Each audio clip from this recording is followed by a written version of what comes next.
Time for part 3 of naming of the lambs.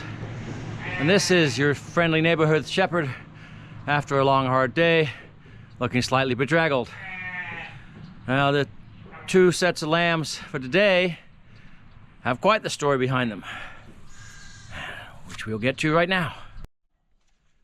Around 1 o'clock, Raven had done a lamb check, hadn't seen anything. I happened to glance out the window at 1:30 and saw over there under that fir tree in the distance a ewe clearly trying to give birth. So I came out. As I walked across the fields underneath those 2 apple trees, I found the big guard dog Bruno sitting about 6 feet away from a really nice lamb that was all alone. Now, of course, I thought perhaps that lamb belonged to the ewe that was over there, but no, it did not. She wanted nothing to do with it. Okay, well, either she was too busy giving birth to a second lamb, or this one just wasn't hers.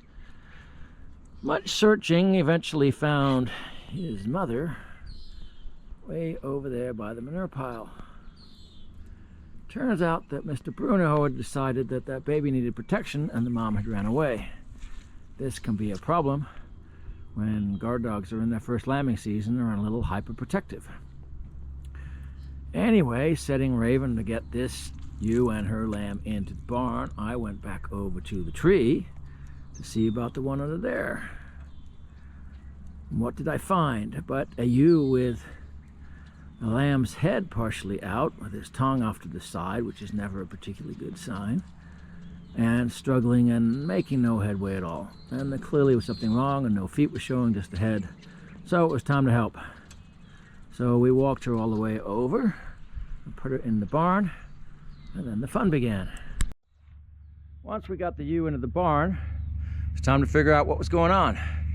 So while Raven held the ewe, I got down on the ground and cleaned up my hands and arm and had a feel inside, and there was just no way that head was coming through as it was. There was something else coming as well, and it was just all blocked up. So I tried to push the head back in, but there was something stopping me putting the head all the way back in. So I reached around underneath the head, finally found a foot, hooked it with a finger, pulled the foot out. Now I had a head and 1 foot, but still no way that lamb was coming out.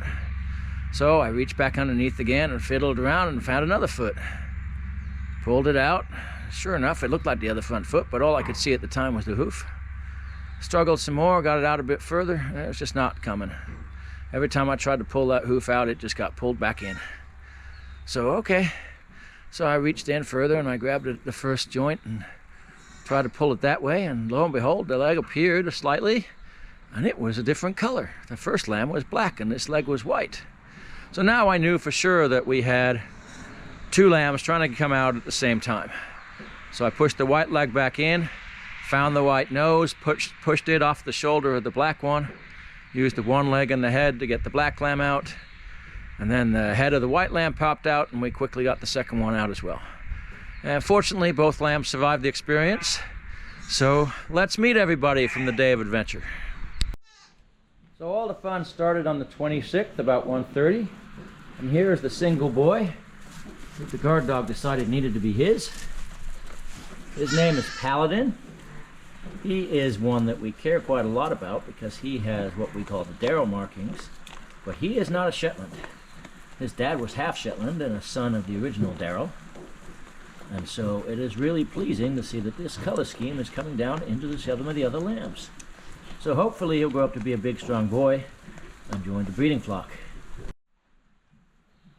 And here are the black and white twins. Their names are Abercrombie and Fitch. And you can see they're good, healthy lambs. And so those are the 3 babies that consisted of the day of adventure. And that's the end of part 3.